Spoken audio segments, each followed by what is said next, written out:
Hello മക്കളെ, welcome to Phoenix learning. ഞാൻ നിങ്ങളുടെ കെമിസ്ട്രി ടീച്ചറാണ്. എൻ്റെ പേര് സ്വാതി. നമ്മളിപ്പോൾ 9ാം ക്ലാസ്സിലെ 7ാമത്തെ ചാപ്റ്റർ അലോഹങ്ങളാണ് പഠിച്ചുകൊണ്ടിരിക്കുന്നത്. അതിലെ 6ാമത്തെ വീഡിയോ ആണ് കേട്ടോ ഇത്. ഇതുവരെ അപ്ലോഡ് ചെയ്ത വീഡിയോസൊക്കെ ഞാൻ ഡിസ്ക്രിപ്ഷനിൽ കൊടുത്തിട്ടുണ്ട്. അതിന് നമുക്ക് പ്ലേലിസ്റ്റ് തയ്യാറാക്കിയിട്ടുണ്ട്. അപ്പം നിങ്ങൾ കാണാത്തവരാണെങ്കിൽ അതൊക്കെ കണ്ട് പഠിക്കുക കേട്ടോ. ഓരോ ടോപ്പിക് വൈസ് നന്നായി എഴുതി പഠിക്കുക. ക്ലാസ്സസ് ഇഷ്ടമാവുന്നുണ്ടെങ്കിൽ എന്തായാലും നിങ്ങൾ സബ്സ്ക്രൈബ് ചെയ്യണേ. നിങ്ങളുടെ ഫ്രണ്ട്സിനൊക്കെ ഷെയർ ചെയ്ത് കൊടുക്കണം. ഓക്കെ, നമുക്ക് ടോപ്പിക്കിലേക്ക് കിടക്കാം. അപ്പൊ നമുക്ക് ക്ലോറിനെ പറ്റിയിട്ട് പഠിക്കാം. ഒന്നാമതായിട്ട് മോർ റിയാക്റ്റീവ് ഗ്യാസ് ആണ്, അതായത് ക്രിയാശീലം വളരെ കൂടിയ ഒരു വാതകമാണ് ക്ലോറിൻ. അതുകൊണ്ട് തന്നെ ക്ലോറിൻ നമ്മുടെ പ്രകൃതിയിൽ സ്വതന്ത്രാവസ്ഥയിൽ കാണപ്പെടുന്നില്ല. സ്വതന്ത്രാവസ്ഥയിൽ എന്ന് പറഞ്ഞാൽ ക്ലോറിൻ Cl ആറ്റം ആയിട്ട് എക്സിസ്റ്റ് ചെയ്യുന്നില്ല. നേരെ മറിച്ച് Cl2 ആയിട്ടാണ് എക്സിസ്റ്റ് ചെയ്യുന്നത്. കാരണം എന്താണ്? അതിന് ക്രിയാശീലം കൂടുതലാണ്. മോർ റിയാക്റ്റീവ് ഗ്യാസ് ആണ്, ക്രിയാശീലം കൂടുതലാണ് ക്ലോറിൻ. അതുകൊണ്ട് തന്നെ ഫ്രീ സ്റ്റേറ്റിൽ കാണുന്നില്ല. എപ്പോഴും കമ്പൈൻ സ്റ്റേറ്റിൽ, ഒന്നില്ലെങ്കിൽ Cl2 അല്ലെങ്കിൽ വേറെ ഏതെങ്കിലും മൂലകങ്ങളുമായിട്ട് കമ്പൈൻ ചെയ്തിട്ടാണ് കാണുക. ഇനി ബ്ലീച്ചിങ് പൗഡറിന്റെ ഗന്ധം നിങ്ങൾക്ക് അറിയാമല്ലോ അല്ലെ. ബ്ലീച്ചിങ് പൗഡറിന്റെ ഒരു രൂക്ഷഗന്ധമാണ് അല്ലെ. അതിന് കാരണം ആരാണ്? ഈ ക്ലോറിന്റെ പ്രസൻസ് ആണ് കേട്ടോ. അപ്പൊ ബ്ലീച്ചിങ് പൗഡർ എന്ന് പറഞ്ഞു കഴിഞ്ഞാൽ CaOCl ട്വൈസ് ആണ് ബ്ലീച്ചിങ് പൗഡർ. ഈ ബ്ലീച്ചിങ് പൗഡറിന്റെ ഈ ഒരു ഗന്ധത്തിന് കാരണം ക്ലോറിൻ വാതകമാണ്. ഇനി നിങ്ങളുടെ ടെക്സ്റ്റ് ബുക്കിലെ പേജ് നമ്പർ 148 ഒരു ടേബിൾ കൊടുത്തിട്ടുണ്ട്. പീരിയോഡിക് ടേബിൾ വിശകലനം ചെയ്ത് ക്ലോറിനെ സംബന്ധിച്ച പട്ടിക പൂർത്തിയാക്കുക. അറ്റോമിക് നമ്പർ, ക്ലോറിന്റെ അറ്റോമിക് നമ്പർ 17 ആണ്. ഇലക്ട്രോൺ വിന്യാസം 17 ആവുമ്പോൾ ഇലക്ട്രോൺ വിന്യാസം എന്ത് വരും? 2, 8, 7 എന്ന് വരും അല്ലെ. ഇനി ക്ലോറിന്റെ മാസ് നമ്പർ 35 ആണ്. ഇലക്ട്രോണുകളുടെ എണ്ണം ആറ്റോമിക് നമ്പറും സെയിം ആയിരിക്കുമല്ലോ, 17 തന്നെ. ന്യൂട്രോണുകളുടെ എണ്ണം നമുക്ക് എങ്ങനെ കണ്ടുപിടിക്കാം? മാസ് നമ്പറിൽ നിന്ന് ആറ്റോമിക് നമ്പർ കുറച്ചിട്ട് അല്ലെ. അപ്പൊ നമുക്ക് എത്ര കിട്ടും? 18 എന്ന് കിട്ടും. 18 ആണ് ന്യൂട്രോണുകളുടെ എണ്ണം. ഇനി സംയോജകത, ക്ലോറിന്റെ വാലൻസി എന്താ വരിക? ക്ലോറിന്റെ ഔട്ടർ മോസ്റ്റ് ഷെല്ലിൽ എത്ര ഇലക്ട്രോൺസ് ഉണ്ട് എന്ന് നോക്കിക്കേ. എത്ര ഇലക്ട്രോൺസ് ഉണ്ട് ഔട്ടർ മോസ്റ്റ് ഷെല്ലിൽ? 7 എണ്ണമാണ് അല്ലെ. അപ്പോൾ ഒക്ടറ്റ് കംപ്ലീറ്റ് ആവാൻ ക്ലോറിന് ഒരു ഇലക്ട്രോൺ കൂടി ആവശ്യമുണ്ട്. അപ്പോൾ ഒരു ഇലക്ട്രോണെ കൂടി സ്വീകരിച്ച് ക്ലോറിൻ ഒരു സ്റ്റേബിൾ സ്റ്റേറ്റിലേക്ക് വരും. അപ്പൊ അതിന്റെ വാലൻസി എന്ത് വരും? 1. ഇനി മൂലക കുടുംബത്തിന്റെ പേര്. ക്ലോറിൻ അടങ്ങിയ മൂലക കുടുംബം ഏതാണ്? ഹാലജൻസ് ആണ് അല്ലെ. പീരിയോഡിക് ടേബിളിലെ 17ാം ഗ്രൂപ്പ് ഹാലജനുകളിലാണ് ക്ലോറിൻ ഉൾപ്പെടുന്നത്. അടുത്തത് ക്ലോറിന്റെ നിർമ്മാണം നമുക്ക് നോക്കാം. ക്ലോറിന്റെ നിർമ്മാണത്തെ കുറിച്ച് നമ്മുടെ ടെക്സ്റ്റ് ബുക്കിൽ പേജ് നമ്പർ 148 കൊടുത്തിട്ടുണ്ട്. ആദ്യം ഒരു സമീകൃത സമവാക്യം കൊടുത്തിട്ടുണ്ട് കേട്ടോ. 2KMnO4 + 16 HCl. അപ്പൊ ഇതിലെ റിയാക്ടൻസ് ആരൊക്കെയാണ്? ആരാണ് അഭികാരകങ്ങൾ? ഇതിലെ അഭികാരകങ്ങൾ ആരൊക്കെയാണ്? ഒന്ന് പരിശോധിച്ചിട്ട് പറഞ്ഞേ. നമുക്ക് ഈ ടെക്സ്റ്റ്, ഈ ഒരു പിക്ചർ നോക്കിയാൽ കാണാൻ പറ്റും. ഇവിടെ ഒരു റൗണ്ട് ബോട്ടം ഫ്ലാസ്കിൽ എന്തൊക്കെ കൊടുത്തിട്ടുണ്ട്? KMnO4 ഉണ്ട്, കോൺസെൻട്രേറ്റഡ് HCl ഉണ്ട് അല്ലെ. അവ തമ്മിലാണ് ഇവിടെ റിയാക്ട് ചെയ്യുന്നത്. ഇക്വേഷനിലും അത് കണ്ടാൽ നമുക്ക് മനസ്സിലാവും. അപ്പൊ ഇവിടുത്തെ റിയാക്ടൻസ് ആരൊക്കെയാണ്? KMnO4 ഒന്ന്, രണ്ടാമത് കോൺസെൻട്രേറ്റഡ് HCl. ഇനി ഈ ഇക്വേഷൻ നോക്കിയിട്ട് ഇതിലെ പ്രൊഡക്ട്സ് ഏതൊക്കെയാന്നൊക്കെ ഒന്ന് പറഞ്ഞേ. KCl ഉണ്ടാവുന്നുണ്ട് അല്ലെ. KCl ഉണ്ട്, MnCl2, പിന്നെ H2O, പിന്നെ Cl2. ഇത് ഗ്യാസ് ആണ് അല്ലെ. ക്ലോറിൻ ഗ്യാസ് ഉണ്ടാവുന്നുണ്ട്, Cl2. അപ്പോൾ റിയാക്ടൻസ് KMnO4 കോൺസെൻട്രേറ്റഡ് HCl കൂടി റിയാക്ട് ചെയ്തിട്ട് KCl, MnCl2, H2O, Cl2 എന്നിവയാണ് പ്രൊഡക്ട്സ് ഉണ്ടാവുന്നത്. ഇനി ഈ ഒരു ചിത്രം പരിശോധിച്ചാൽ നമുക്ക് കാണാൻ പറ്റും KMnO4 കോൺസെൻട്രേറ്റഡ് HCl ഇവിടെ റിയാക്ട് ചെയ്യുന്നുണ്ട് അല്ലെ. അതിലൂടെ ഒരു ബാഷ്പം, വേപ്പേഴ്സ് ഉണ്ടാവുന്നുണ്ട്, ഗ്യാസ് ഉണ്ടാവുന്നുണ്ട്. ആ ഗ്യാസ് ഇവിടെയാണ്. ഈ ഗ്യാസ് കടത്തി വിടാനുള്ള ട്യൂബാണ് ഈ കാണുന്നത്. അപ്പൊ ഈ ഗ്യാസ് നോക്കിക്കേ, H2O കടത്തി വിടുന്നുണ്ട് അല്ലെ, വെള്ളത്തിലൂടെ കടത്തി വിടുന്നുണ്ട്. അതിനുശേഷം വീണ്ടും ആ ഗ്യാസ് കോൺസെൻട്രേറ്റഡ് H2SO4 കടത്തി വിടുന്നുണ്ട്. അതിനുശേഷമാണ് ഈ ഗ്യാസ് ജാറിൽ കളക്ട് ചെയ്യുന്നത്, ആ ക്ലോറിൻ ഗ്യാസ് കളക്ട് ചെയ്യുന്നത്. ഫൈനലി ഇങ്ങനെയാണ്. അപ്പൊ എന്തിനു വേണ്ടിയാണ് ജലത്തിലൂടെ കടത്തിവിടുന്നത് ഈ ക്ലോറിൻ ഗ്യാസിനെ? KMnO4 കോൺസെൻട്രേറ്റഡ് HCl കൂടി റിയാക്ട് ചെയ്യുമ്പോൾ ക്ലോറിൻ ഗ്യാസ് ഉണ്ടാവുന്നുണ്ട് അല്ലെ. അതിന്റെ കൂടെ കുറച്ച് HCl-ന്റെ ബാഷ്പം കൂടി ഉണ്ടാവുന്നുണ്ട്. എന്തിന്റെ ബാഷ്പം ഉണ്ടാവുന്നത്? വളരെ കുറച്ച് ഹൈഡ്രജൻ ക്ലോറൈഡ് ബാഷ്പം കൂടി പുറത്തേക്ക് വരുന്നുണ്ട്. ഓക്കെ, അപ്പം ഈ ക്ലോറിന്റെ കൂടെ കുറച്ച് ഹൈഡ്രജൻ ക്ലോറൈഡിന്റെ വേപ്പേഴ്സ് കൂടി വരുന്നുണ്ട്. നമുക്ക് ക്ലോറിൻ മാത്രം മതിയല്ലോ. അതിന് വേണ്ടിയിട്ട് അപ്പൊ എന്ത് ചെയ്യും? ഈ ക്ലോറിനും ഹൈഡ്രജൻ ക്ലോറൈഡും വേപ്പേഴ്സ് കൂടിയ ഈ ഗ്യാസ് ഉണ്ടല്ലോ, അത് ആദ്യം നമ്മൾ ഈ H2O കടത്തിവിടുന്നു. അപ്പൊ ഇപ്പൊ എന്ത് സംഭവിക്കും? ഈ വാട്ടറിൽ നമ്മുടെ ഹൈഡ്രജൻ ക്ലോറൈഡ് ഗ്യാസ് അത് ഈ വാട്ടറിൽ ലയിക്കുന്നു, അതിൽ ഡിസോൾവ് ചെയ്യും. അപ്പൊ ബാക്കി വരുന്നത് ക്ലോറിൻ ആയിരിക്കുമല്ലോ, അല്ലെ? ഈ വാട്ടറിൽ നമ്മുടെ ഹൈഡ്രജൻ ക്ലോറൈഡ് വേപ്പേഴ്സ് ക്ലോറിന്റെ കൂടെ വരുന്നുണ്ടല്ലോ, അത് ഇതില് ലയിക്കുന്നു, ആ ബാഷ്പം ഇതിൽ ലയിക്കുന്നു. ഓക്കെ, പിന്നെ ക്ലോറിൻ വാതകത്തിന്റെ കൂടെ കുറച്ച് ജലബാഷ്പം കൂടി ഉണ്ടാവുന്നുണ്ട്. അതായത് കുറച്ച് വാട്ടർ വേപ്പേഴ്സും കൂടി ഇവിടെ ഉണ്ടാവുന്നുണ്ട്. ആ വാട്ടർ വേപ്പേഴ്സിനെ നീക്കം ചെയ്യാൻ വേണ്ടിയിട്ടാണ് ഇവിടെ H2SO4 ഉള്ളത്. മനസ്സിലായല്ലോ? അപ്പൊ ക്ലോറിൻ വാതകത്തിന്റെ കൂടെ കുറച്ച് വാട്ടർ വേപ്പേഴ്സ് ഉണ്ടാവുന്നുണ്ട്. ആ വാട്ടർ വേപ്പേഴ്സ് നമ്മുടെ കോൺസെൻട്രേറ്റഡ് SO4 കടത്തി വിടുമ്പോൾ അത് എന്താ, H2SO4 അതിനെ അബ്സോർബ് ചെയ്യുന്നു, വാട്ടർ വേപ്പേഴ്സിനെ. പിന്നെ നമുക്ക് കിട്ടുന്നത് ക്ലോറിൻ വാതകം മാത്രമായിട്ടുള്ള ആ ഒരു വേപ്പേഴ്സ് ആണ്. അത് നമ്മൾ ഗ്യാസ് ജാറിൽ കളക്ട് ചെയ്യുന്നു. അപ്പൊ ഈ ഒരു ക്വസ്റ്റ്യൻ വരാൻ നല്ല ചാൻസ് ഉണ്ട് കേട്ടോ. ലഭിച്ച ക്ലോറിൻ വാതകം ജലത്തിലൂടെയും സൾഫ്യൂരിക് ആസിഡിലൂടെയും കടത്തി വിട്ടതിന് ശേഷമാണ് ജാറിൽ ശേഖരിക്കുന്നത്. എന്തായിരിക്കാം കാരണം? അപ്പൊ ഇത് നന്നായിട്ട് വായിച്ച് പഠിച്ചു പോവുക. ഇനി നമുക്ക് നോക്കാനുള്ളത് ക്ലോറിന്റെ ഭൗതിക ഗുണങ്ങൾ, അല്ലെങ്കിൽ ഭൗതിക ഗുണങ്ങൾ എന്ന് പറഞ്ഞാൽ ഫിസിക്കൽ പ്രോപ്പർട്ടീസ് കേട്ടോ. ക്ലോറിന്റെ കുറച്ച് ഫിസിക്കൽ പ്രോപ്പർട്ടീസ് നോക്കാം. ക്ലോറിന്റെ കളർ എന്താണ്? ഗ്രീനിഷ് യെല്ലോ കളറാണ്. നിങ്ങൾക്ക് ഈ ചിത്രത്തിൽ കാണാം. ഗ്രീനിഷ് യെല്ലോ കളർ അല്ലെങ്കിൽ പച്ച കലർന്ന മഞ്ഞ നിറമാണ് ക്ലോറിനിൽ ഉള്ളത് കേട്ടോ. ഇനി പഞ്ചന്റ് സ്മെൽ അല്ലെങ്കിൽ രൂക്ഷഗന്ധമാണ് ക്ലോറിനുള്ളത്. രൂക്ഷഗന്ധം, ബ്ലീച്ചിങ് പൗഡറിന്റെ മണം നമ്മൾ പറഞ്ഞല്ലോ, അത് ക്ലോറിന്റെ മണമാണ് കേട്ടോ. അപ്പൊ രൂക്ഷഗന്ധമാണ് ക്ലോറിനുള്ളത്. It is denser than air. വായുവിനേക്കാൾ സാന്ദ്രത കൂടുതലാണ് എന്തിന്? ക്ലോറിന്. വായുവിനേക്കാൾ സാന്ദ്രത കൂടുതലാണ് ക്ലോറിൻ. അപ്പൊ ഇത്രയും കാര്യങ്ങൾ ഓർത്ത് വെക്കുക. പച്ച കലർന്ന മഞ്ഞ നിറാണ്, ചിത്രത്തിൽ കണ്ടത് ഓർക്കുക. രൂക്ഷഗന്ധാണ്, സാന്ദ്രത വായുവിനേക്കാൾ കൂടുതലാണ്. അടുത്തത് ക്ലോറിന്റെ ബ്ലീച്ചിങ് പ്രവർത്തനമാണ് കേട്ടോ. ഇത് നമ്മുടെ ടെക്സ്റ്റ് ബുക്കിലെ പേജ് നമ്പർ 149 ഒരു പ്രവർത്തനമാണ്. ഇതിനായിട്ട് നമ്മൾ രണ്ട് ഗ്യാസ് ജാറുകൾ എടുക്കുന്നുണ്ട്. ഒന്നിൽ നമ്മൾ നിറമുള്ള നനഞ്ഞ ഒരു തുണി കഷ്ണം, മറ്റേതിൽ നിറമുള്ള സെയിം കളറുള്ള തന്നെ ഡ്രൈ ആയിട്ടുള്ള ഒരു തുണി കഷ്ണം ഇട്ടു. രണ്ട് ഗ്യാസ് ജാറിൽ ക്ലോറിൻ ഗ്യാസ് ഉണ്ട്. ഒന്നിൽ നനഞ്ഞ തുണി കഷ്ണം ഇട്ടിട്ടുണ്ട്, മറ്റേതിൽ ഡ്രൈ ആയിട്ടുള്ള തുണി കഷ്ണം ഇട്ടിട്ടുണ്ട്. എന്നിട്ട് നിങ്ങൾ ഒബ്സർവ് ചെയ്യുക എന്താണ് അവിടെ കാണാൻ കഴിയുന്നത്. അപ്പൊ കുറച്ചു നേരം കഴിയുമ്പോൾ എന്ത് സംഭവിക്കും? ഈ നനഞ്ഞ തുണിയുടെ കളർ ഉണ്ടല്ലോ, ഇതിലിപ്പോ ഒരു ഓറഞ്ച് കളറാണ് അല്ലെ, ആ ഓറഞ്ച് കളർ അവിടെ മങ്ങിപ്പോകും. അപ്പൊ ആ കളേർഡ് തുണിയുടെ നനഞ്ഞ തുണിയുടെ ആ കളറ് മങ്ങിപ്പോവും. അപ്പൊ അത് എന്തുകൊണ്ടാണ്? ക്ലോറിന്റെ ബ്ലീച്ചിങ് പ്രവർത്തനം കാരണമാണ് അല്ലെ. ഇനി ആ ബ്ലീച്ചിങ് പ്രവർത്തനം എങ്ങനെ നടക്കുന്നത് എന്ന് നമുക്ക് നോക്കാം. ക്ലോറിൻ ഇതിലെ ഈർപ്പം എന്ന് പറഞ്ഞാൽ H2O ആണല്ലോ, ഈർപ്പമായിട്ട് പ്രവർത്തിച്ചിട്ട് അവിടെ HCl ഹൈഡ്രോക്ലോറിക് ആസിഡ് ഉണ്ടാവുന്നു. അതിന്റെ കൂടെ HOCl, ഇതാണ് ഹൈപ്പോക്ലോറസ് ആസിഡ്. ഹൈപ്പോക്ലോറസ് ആസിഡും ഉണ്ടാവുന്നുണ്ട്. ഓക്കെ, ഈ ഹൈപ്പോക്ലോറസ് ആസിഡ് എന്ന് പറയുന്നത് വളരെ അൺസ്റ്റേബിൾ ആണ്. തീരെ സ്റ്റെബിലിറ്റി ഇല്ല. അതുകൊണ്ട് എന്ത് സംഭവിക്കും?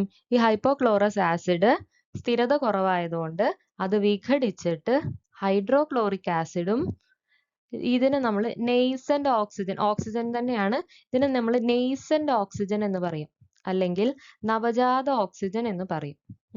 നവജാത ഓക്സിജനും ഉണ്ടാവുന്നുണ്ട്. ഈ നവജാത ഓക്സിജൻ എന്ന് പറയുന്നത് it is A strong oxidising agent, ഒരു വളരെ ശക്തിയേറിയ ഒരു ഓക്സികാരിയാണ് ഈ നെയ്സന്റ് ഓക്സിജൻ അല്ലെങ്കിൽ നവജാത ഓക്സിജൻ. സ്ട്രോങ് ഓക്സിഡൈസിങ് ഏജന്റ് ആണ്. അപ്പൊ അത് എന്ത് ചെയ്യും? നമ്മുടെ കളേർഡ് തുണി കഷ്ണങ്ങളെ അല്ലെങ്കിൽ കളേർഡ് വെറ്റ് ആയിട്ടുള്ള തുണികളെ അത് ബ്ലീച്ച് ചെയ്യും. അതായത് നിറമില്ലാത്ത പദാർത്ഥങ്ങളാക്കിയിട്ട് മാറ്റും. നിറമുള്ള പദാർത്ഥങ്ങളെ നിറമില്ലാത്തതാക്കിയിട്ട് മാറ്റും. ഓക്കെ, അപ്പം അങ്ങനെയാണ് ക്ലോറിന്റെ ബ്ലീച്ചിങ് പ്രവർത്തനം നടക്കുന്നത്. അപ്പോൾ ക്ലോറിന്റെ ബ്ലീച്ചിങ് പ്രവർത്തനം ഈ ഒരു ഗ്യാസ് ജാറിൽ നടക്കുമോ? ഇത് ഡ്രൈ ആണ്, ഇത് വെറ്റാണ്. വെറ്റായിട്ടുള്ള തുണി കഷ്ണമാണ് ഇവിടെ ഡ്രൈ ആയിട്ടുള്ള തുണി കഷ്ണത്തിൽ ആ ഒരു പ്രവർത്തനം നടക്കില്ല. കാരണം വാട്ടറിന്റെ പ്രസൻസിൽ മാത്രമേ ആ ബ്ലീച്ചിങ് അവിടെ ആക്ട് ചെയ്യുള്ളൂ. ഇനി ബ്ലീച്ചിങ് പൗഡറിന്റെ നിർമ്മാണമാണ് കേട്ടോ. ബ്ലീച്ചിങ് പൗഡർ എന്തിനാ നമുക്ക് ഉപയോഗിക്കുന്നത് നമുക്കറിയാം അല്ലെ? എന്തിനാ? Used for purifying water. ജലത്തിന്റെ ശുദ്ധീകരണത്തിന് വേണ്ടിയിട്ടാണ് നമ്മൾ ബ്ലീച്ചിങ് പൗഡർ ഉപയോഗിക്കുന്നത്. ഇനി ബ്ലീച്ചിങ് പൗഡർ എങ്ങനെ ഉണ്ടാക്കുന്നത് എന്ന് നോക്കാം. അതിന് വേണ്ടിയിട്ട് നമുക്ക് റിയാക്ടൻസ് ആയിട്ട് വേണ്ടത്, അതായത് അഭികാരകങ്ങളായിട്ട് വേണ്ടത് രണ്ട് കാര്യങ്ങളാണ്. Dry slaked lime. Slaked lime എന്ന് പറഞ്ഞാൽ കുമ്മായപ്പൊടി, അതായത് ഈർപ്പരഹിതമായ കുമ്മായപ്പൊടി. കുമ്മായപ്പൊടിയുടെ ഫോർമുല നോക്കിക്കോളൂ. CaOH2, കാൽഷ്യം ഹൈഡ്രോക്സൈഡ് ആണ് കുമ്മായപ്പൊടി. അപ്പൊ കുമ്മായപ്പൊടി ഈർപ്പരഹിതമായിരിക്കണം കേട്ടോ. ഇനി അത് ഒരെണ്ണം, ആദ്യത്തെ റിയാക്ടന്റ്. രണ്ടാമതായിട്ട് ഡ്രൈ ആയിട്ടുള്ള ക്ലോറിൻ വാതകം വേണം, ഡ്രൈ ക്ലോറിൻ ഗ്യാസ് വേണം. ഇത് രണ്ടും കൂടി റിയാക്ട് ചെയ്തിട്ടാണ് നമുക്ക് ബ്ലീച്ചിങ് പൗഡർ കിട്ടുന്നത്. അതെങ്ങനെയാന്ന് നോക്കാം. അതിന്റെ കെമിക്കൽ ഇക്വേഷൻ നോക്കിക്കേ. കാൽഷ്യം ഹൈഡ്രോക്സൈഡ്, കുമ്മായപ്പൊടിയിലൂടെ നമ്മൾ ഡ്രൈ ക്ലോറിൻ ഗ്യാസ് കടത്തി വിടുമ്പോൾ നമുക്ക് ഇവിടെ ബ്ലീച്ചിങ് പൗഡർ കിട്ടും. ബ്ലീച്ചിങ് പൗഡറിന്റെ സമവാക്യം നോക്കിക്കോളൂ. CaOCl2 ആണ് ബ്ലീച്ചിങ് പൗഡർ. അതിന്റെ കൂടെ CaCl2 ഉണ്ടാവും, പിന്നെ വാട്ടറും ഉണ്ടാവും. ഇതാണ് ബ്ലീച്ചിങ് പൗഡറിന്റെ നിർമ്മാണത്തിന്റെ സമവാക്യം. ഇത് പഠിക്കണം കേട്ടോ. ക്ലോറിന്റെ ഉപയോഗങ്ങൾ നോക്കാം. ഒന്നാമതായിട്ട് ബ്ലീച്ചിങ്ങിന് വേണ്ടിയിട്ട് ഉപയോഗിക്കുന്നുണ്ട് അല്ലെ? എങ്ങനെയാന്ന് നമ്മൾ എക്സ്പ്ലെയിൻ ചെയ്തു. ക്ലോറിൻ ബ്ലീച്ചിങ്ങിന് ഉപയോഗിക്കുന്നു. പിന്നെ രണ്ടാമതായിട്ട് for the manufacture of antiseptics and pesticides. Antiseptics അതേപോലെ കീടനാശിനികൾ ഇവയുടെയൊക്കെ നിർമ്മാണത്തിന് നമ്മൾ ക്ലോറിൻ ഉപയോഗിക്കുന്നുണ്ട്. അടുത്തതായിട്ട് ഡിസിൻഫെക്റ്റന്റ്. ഡിസിൻഫെക്റ്റന്റ് എന്ന് പറഞ്ഞാൽ നമ്മൾ പരസ്യത്തിൽ കണ്ടിട്ടില്ലേ, ലൈസോൾ ഡിസിൻഫെക്റ്റന്റ് എന്നൊക്കെ പറയുന്നത്. അതിന്റെയൊക്കെ നമ്മുടെ ടോയ്ലറ്റ് ഇതിന്റെയൊക്കെ നമ്മൾ ക്ലീൻ ചെയ്യുന്ന പ്രൊഡക്ട്സ് ഉണ്ടല്ലോ, അതിന്റെയൊക്കെ ഒരു കണ്ടന്റ് ആയിട്ട് നമ്മൾ ക്ലോറിൻ ഉപയോഗിക്കുന്നുണ്ട്. അതായത് അണുനാശിനിയായിട്ട് ക്ലോറിൻ ഉപയോഗിക്കുന്നുണ്ട് കേട്ടോ. അടുത്തത് ക്ലോറൈഡ് ലവണങ്ങളെ തിരിച്ചറിയുന്ന വിധം. നിങ്ങളുടെ കയ്യിൽ ഒരു വാച്ച് ഗ്ലാസ്സിൽ കുറച്ച് ഒരു സോൾട്ട് തന്നു. ഒരു സോൾട്ട് തന്നിട്ട് അതൊരു ക്ലോറൈഡ് സോൾട്ട് ആണോ എന്ന് കണ്ടുപിടിക്കാൻ പറഞ്ഞു. നമ്മൾ ഈ പാഠത്തിന്റെ കാർബണേറ്റ് ലവണങ്ങളെ തിരിച്ചറിയുന്ന വിധം പഠിച്ചു അല്ലെ? അതേപോലത്തെ ഒരു എക്സ്പെരിമെന്റ് ആണ് കേട്ടോ ഇതും. അപ്പൊ ഇതിൽ നമുക്ക് വാച്ച് ഗ്ലാസ്സിൽ കുറച്ച് ഒരു സോൾട്ട് തന്നു, അത് ക്ലോറൈഡ് സോൾട്ട് ആണോ എന്ന് കണ്ടുപിടിക്കണം. അപ്പൊ നിങ്ങൾ എന്ത് ചെയ്യണം? അതിന് ഒരു ടെസ്റ്റ് ട്യൂബിൽ കുറച്ച് വെള്ളം എടുത്തിട്ട് നമ്മൾ ഈ സോൾട്ട് ഒരു പിഞ്ച്, ഒരു ചെറിയൊരു നുള്ള് സോൾട്ട് ഇതിലിട്ടിട്ട് നന്നായിട്ട് ഡിസോൾവ് ചെയ്യുക. അപ്പൊ നമുക്ക് എന്ത് കിട്ടും? ഒരു സോൾട്ട് സൊല്യൂഷൻ കിട്ടും. തന്നിരിക്കുന്ന സോൾട്ടിന്റെ ഒരു സൊല്യൂഷൻ കിട്ടും വെള്ളത്തിൽ നമ്മൾ ഡിസോൾവ് ചെയ്യുമ്പോൾ. എന്നിട്ട് നമ്മൾ വേറൊരു ടെസ്റ്റ് ട്യൂബിൽ കുറച്ച് സിൽവർ നൈട്രേറ്റ് ലായനി എടുക്കണം. എന്തെടുക്കണം? AgNO3. AgNO3 എന്ന് പറയുന്നത് സിൽവർ നൈട്രേറ്റ് ലായനി എടുത്തിട്ട് ഈ സോൾട്ട് സൊല്യൂഷൻ കുറച്ച് നമ്മൾ ഇതിലോട്ട് ആഡ് ചെയ്യണം. അപ്പൊ നമുക്കൊരു വൈറ്റ് പ്രസിപ്പിറ്റേറ്റ് കിട്ടും. ഒരു വെളുത്ത അവക്ഷിപ്തം, ഒരു വൈറ്റ് പ്രസിപ്പിറ്റേറ്റ് കിട്ടുവാണെങ്കിൽ നമുക്ക് ഉറപ്പിക്കാൻ പറ്റില്ല, ക്ലോറൈഡ് ആവാൻ ചാൻസ് ഉണ്ട് എന്ന് പറയാം. ഈ സോൾട്ട് സൊല്യൂഷൻ AgNO3 സൊല്യൂഷനിലേക്ക് നമ്മൾ കുറച്ച് ഒഴിക്കണം. അപ്പോൾ അവിടെ ഒരു വൈറ്റ് പ്രസിപ്പിറ്റേറ്റ് ഉണ്ടായാൽ നമുക്ക് ക്ലോറൈഡ് ആവാനുള്ള ചാൻസ് ഉണ്ടെന്ന് പറയാം. ഇനി ക്ലോറൈഡ് ആണെന്ന് നമുക്ക് എങ്ങനെ കൺഫേം ചെയ്യാം? ഈ വൈറ്റ് പ്രസിപ്പിറ്റേറ്റിലേക്ക്, അല്ലെങ്കിൽ ഈ വൈറ്റ് പ്രസിപ്പിറ്റേറ്റ് ഉണ്ടായിട്ടുള്ള ഈ ടെസ്റ്റ് ട്യൂബിലേക്ക് നമ്മൾ കുറച്ച് അമോണിയം ഹൈഡ്രോക്സൈഡ് ലായനി NH4OH, അമോണിയം ഹൈഡ്രോക്സൈഡ് ലായനി അതിലേക്ക് ഒഴിക്കുക. അങ്ങനെ ഒഴിച്ചിട്ട് നന്നായിട്ട് ഷെയ്ക്ക് ചെയ്യുമ്പോൾ ഈ ഒരു വൈറ്റ് പ്രസിപ്പിറ്റേറ്റ് ഇതിൽ ഡിസോൾവ് ചെയ്യുന്നുണ്ട് എന്നുണ്ടെങ്കിൽ നമുക്ക് എന്ത് ഉറപ്പിക്കാം? നമുക്ക് തന്നിരിക്കുന്ന ഈ സോൾട്ട് ഒരു ക്ലോറൈഡ് സോൾട്ട് ആണെന്ന് ഉറപ്പിക്കാൻ പറ്റും. മനസ്സിലായോ? ഒന്നുകൂടി പറയാം. നമുക്ക് തന്നിരിക്കുന്ന ഒരു വാച്ച് ഗ്ലാസ്സിൽ കുറച്ച് സോൾട്ട് തന്നു. ക്ലോറൈഡ് സോൾട്ട് ആണോ എന്ന് അറിയണം. അപ്പൊ നമ്മളൊരു ടെസ്റ്റ് ട്യൂബിൽ കുറച്ച് വെള്ളം എടുത്തിട്ട് ഈ സോൾട്ട് കുറച്ച് അതിൽ ഡിസോൾവ് ചെയ്തിട്ട് ഒരു സോൾട്ട് സൊല്യൂഷൻ ഉണ്ടാക്കി.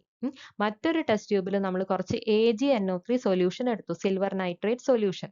ഇനി ഈ സോൾട്ട് സൊല്യൂഷനിൽ നിന്ന് കുറച്ച് നമ്മൾ ഈ സിൽവർ നൈട്രേറ്റ് സൊല്യൂഷനിലേക്ക് ഒഴിക്കുമ്പോൾ ഒരു വൈറ്റ് പ്രസിപ്പിറ്റേറ്റ് ഉണ്ടായി. ഇനി നമ്മൾ എന്ത് ചെയ്യണം?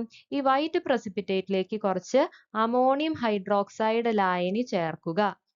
എന്നിട്ട് നന്നായിട്ട് ഷെയ്ക്ക് ചെയ്യുക. അങ്ങനെ നമ്മൾ ഷെയ്ക്ക് ചെയ്യുമ്പോൾ ഈ വൈറ്റ് പ്രസിപ്പിറ്റേറ്റ് ഈ അമോണിയം ഹൈഡ്രോക്സൈഡ് ലായനിയിൽ ലയിക്കുന്നു എന്നുണ്ടെങ്കിൽ നമുക്ക് ഉറപ്പിക്കാം തന്നിരിക്കുന്ന സോൾട്ട് ഒരു ക്ലോറൈഡ് സോൾട്ട് ആണ്, ക്ലോറൈഡ് ലവണമാണ് എന്ന് ഉറപ്പിക്കാൻ പറ്റും. അപ്പോൾ നമ്മുടെ ടെക്സ്റ്റ് ബുക്കിൽ NaCl സോൾട്ട് എടുത്തിട്ടുള്ള ഒരു പരീക്ഷണത്തിന്റെ സമവാക്യം തന്നിട്ടുണ്ട്. NaCl plus AgNO3. അതായത് NaCl സൊല്യൂഷൻ നമ്മൾ സിൽവർ നൈട്രേറ്റ് സൊല്യൂഷനിലേക്ക് ഒഴിക്കുമ്പോൾ ഒരു വൈറ്റ് പ്രസിപ്പിറ്റേറ്റ് ഉണ്ടാവും. അത് എന്താണത്? AgCl ആണ്. ഇത് വൈറ്റ് പ്രസിപ്പിറ്റേറ്റ് ആണ്. അതിന്റെ കൂടെ NaNO3യും ഉണ്ടാവുന്നു. ഇനി വൈറ്റ് പ്രസിപ്പിറ്റേറ്റിലേക്ക് നമ്മൾ എന്തൊഴിക്കണം? നമ്മുടെ അമോണിയം ഹൈഡ്രോക്സൈഡ് ലായനി ഒഴിക്കുമ്പോൾ അത് അതിൽ ലയിക്കും. വൈറ്റ് പ്രസിപ്പിറ്റേറ്റ് ആ ലായനിയിൽ ലയിക്കുന്നു. അപ്പൊ നമുക്ക് ഉറപ്പിക്കാം? തന്നിരിക്കുന്ന ലവണം ഒരു ക്ലോറൈഡ് സോൾട്ട് ആണ് എന്ന് ഉറപ്പിക്കാൻ പറ്റും. ഓക്കെ. അടുത്തത് നമുക്ക് ടെക്സ്റ്റ് ബുക്കിലെ പേജ് നമ്പർ 150 കുറച്ച് ക്വസ്റ്റ്യൻസ് തന്നിട്ടുണ്ട്. അതൊന്ന് ആൻസർ ചെയ്യാം കേട്ടോ. ചുവടെ ചില ചോദ്യങ്ങൾ നൽകിയിരിക്കുന്നു. അവയ്ക്ക് യോജിച്ചവ ബോക്സിൽ നിന്നും കണ്ടെത്തി എഴുതുക. ഇതിൽ നിന്ന് നമ്മൾ കണ്ടെത്തി എഴുതണം കേട്ടോ. ഫസ്റ്റ് വൺ, പൊട്ടാസ്യം പെർമാംഗനേറ്റ് ചൂടാക്കുമ്പോൾ ലഭിക്കുന്ന വാതകം ഏത്? KMnO4 ചൂടാക്കുമ്പോൾ നമുക്ക് ലഭിക്കുന്ന വാതകം ഏതാണ്? ഓക്സിജൻ ആണ് കേട്ടോ. KMnO4 ചൂടാക്കുക. ഓക്സിജന്റെ ലബോറട്ടറി പ്രിപ്പറേഷൻ ആണ്, നമ്മൾ പഠിച്ചു. അടുത്തത്, ഉയർന്ന താപനിലയിൽ നൈട്രജൻ ഓക്സിജനുമായി സംയോജിച്ചുണ്ടാകുന്ന ഉൽപ്പന്നം ഏത്? ഇത് നമ്മൾ ഏത് ഭാഗത്താ പഠിച്ചത്? ഇടിമിന്നൽ ഉണ്ടാവുമ്പോൾ നൈട്രജൻ ചെടികൾക്ക് എങ്ങനെ ലഭ്യമാവുന്നു എന്നുള്ളത് പഠിക്കുന്നുണ്ട് അല്ലെ? അതില് നൈട്രജൻ, അറ്റ്മോസ്ഫിയറിക് നൈട്രജൻ ഉയർന്ന താപനിലയിൽ നമ്മുടെ ഓക്സിജൻ ഇടിമിന്നുമ്പോൾ നമ്മുടെ അറ്റ്മോസ്ഫിയറിലെ ഓക്സിജനുമായിട്ട് കമ്പൈൻ ചെയ്തിട്ട് 2NO ഉണ്ടാവുന്നു. 2NO. ഈ 2NO എന്ന് പറയുന്നത് എന്താണ്? നൈട്രിക് ഓക്സൈഡ് ആണ് കേട്ടോ. ഇനി അടുത്തത്, അമോണിയയുടെ വ്യാവസായിക നിർമ്മാണത്തിൽ ഹൈഡ്രജനോടൊപ്പം ഉപയോഗിക്കുന്ന അഭികാരകം ഏതാണ്? അഭികാരകം എന്നാൽ റിയാക്റ്റന്റ് കേട്ടോ. അപ്പൊ അമോണിയയുടെ വ്യാവസായിക നിർമ്മാണം അതിൽ ഹൈഡ്രജന്റെ ഒപ്പം, അപ്പൊ ഇക്വേഷൻ നമുക്ക് എഴുതാം. N2 plus 3H2 gives 2NH3. ഇതാണ് അമോണിയയുടെ വ്യാവസായിക നിർമ്മാണം. ഇതിൽ ഹൈഡ്രജനോടൊപ്പം നമ്മൾ ഉപയോഗിക്കുന്ന അഭികാരകം ആരാണ്? നൈട്രജൻ ആണ് അല്ലെ? അപ്പൊ നൈട്രജൻ ആണ് അതിന്റെ ഉത്തരം വരിക കേട്ടോ. അപ്പൊ നമ്മുടെ ഈ ചാപ്റ്ററിലെ നമ്മൾ കംപ്ലീറ്റ് ആക്കിയിരിക്കുന്നു. ഇനി നമുക്ക് ലെറ്റ്സ് അസസ് അല്ലെങ്കിൽ വിലയിരുത്താം എന്നുള്ള ഒരു പാർട്ട് കൂടി ഇൻക്ലൂഡ് ചെയ്യാനുണ്ട്. അത് നമ്മളൊരു വീഡിയോ ആയിട്ട് സെപ്പറേറ്റ് ആയി ചെയ്യും. അതിൽ കുറെ ക്വസ്റ്റ്യൻസ് ഉണ്ട് കേട്ടോ. അതൊക്കെ നമുക്ക് ആൻസർ ചെയ്തിട്ട് പഠിച്ച് പോവാം. ഓക്കെ. അപ്പം ഈ ഒരു ക്ലാസ് നിങ്ങൾക്ക് ഇഷ്ടപ്പെടുകയാണെങ്കിൽ എന്തായാലും നിങ്ങളിത് ചാനൽ ഒന്ന് സബ്സ്ക്രൈബ് ചെയ്തിട്ട് നിങ്ങൾ കമന്റ് ചെയ്യണം കേട്ടോ. എന്തായാലും കമന്റ് ചെയ്യണേ. കമന്റ് ചെയ്യാൻ മറക്കരുത്. അപ്പോൾ താങ്ക് യു.